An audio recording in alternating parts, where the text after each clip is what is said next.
All right, this is a 12-bar blues in the key of F, and it uses the common standard jazz changes with some substitutions here and there. The first two choruses of this just feature a walking four bass line, and then the second two choruses, or the third and fourth choruses rather, add some guide tone comping figures on top. So looking at the first two choruses, it's pretty much just a straight four walking bass line with a few different articulations here. One thing that we can do when we're playing a walking four bass line is kind of kick it into gear a little further using this pull-off to nowhere technique is what I call it. And that's evident in the first two bars. Actually, specifically in the second measure has this pull off to nowhere. So you'll notice in the music, there's an E flat on the 6th fret there that pulls off to the open A, but the A is in parentheses. So that's not meant to really be heard, but rather to be felt. So in the context of the bar, it's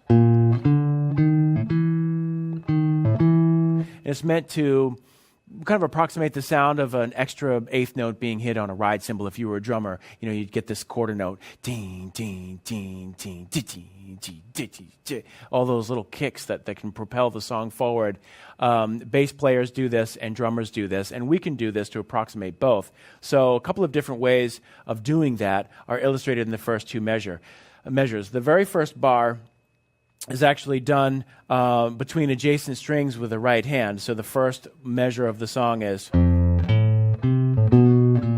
So again, that A, even though we're fingering it on on a fretted note, the 5th fret low E string, it's meant to just be almost ghosted over. It's like really you feel it more than hear that A.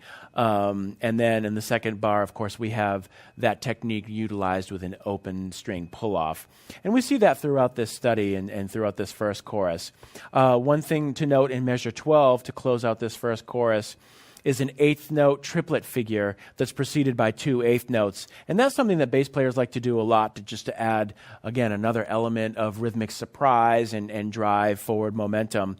So it outlines the 2-5 G minor to C by using some octaves. It's just a nice little flourish that you can use to break up any monotony that might be created by this constant quarter note bass line.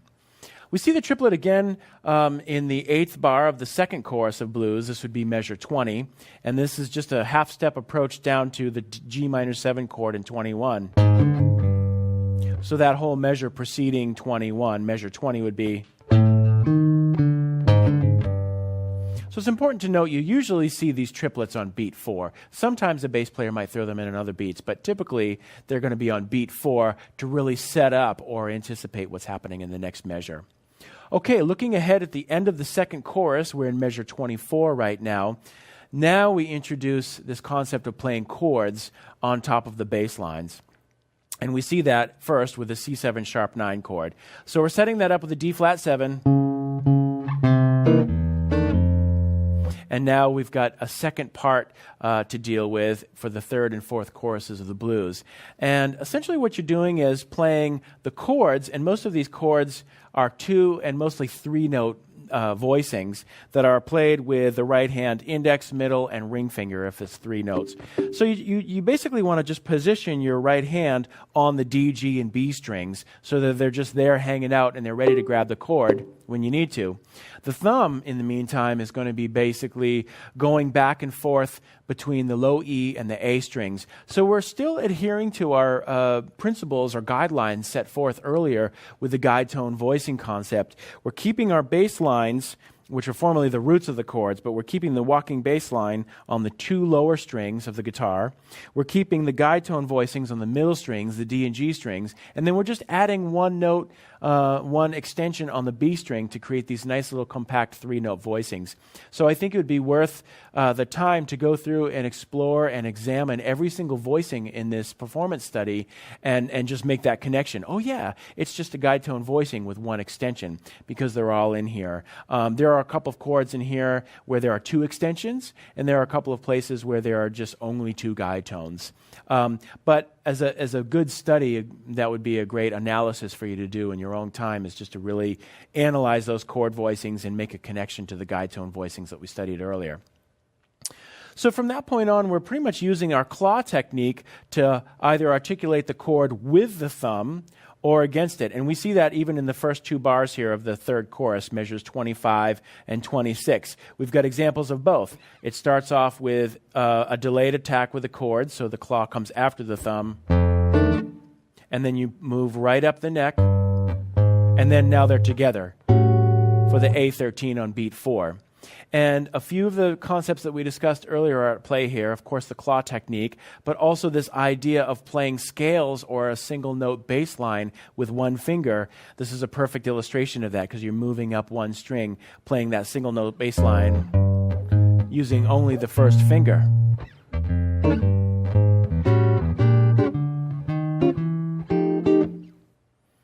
All right, that's pretty much a lot of the same material for the rest of the chorus. Now getting into the final chorus, we have a lot of the same thing, but now we've also included some anticipated chords. Looking at measures 40 and 41, those are connected with an anticipated B-flat chord. So in measure 41, that's anticipated with the B13. So basically, you need to play that B-flat chord just a split second or an eighth note before measure 41. And that's a great tool that you can use to again, create independence of the parts. It sounds very independent of the bass line because the bass line hasn't gotten there yet. So looking at the measure 40, we have...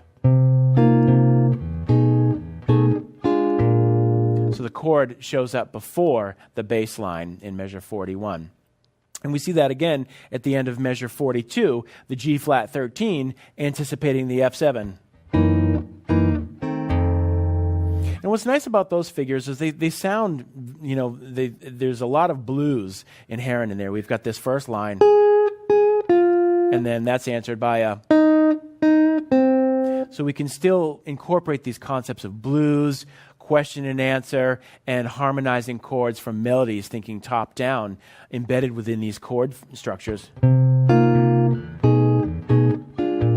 then later again.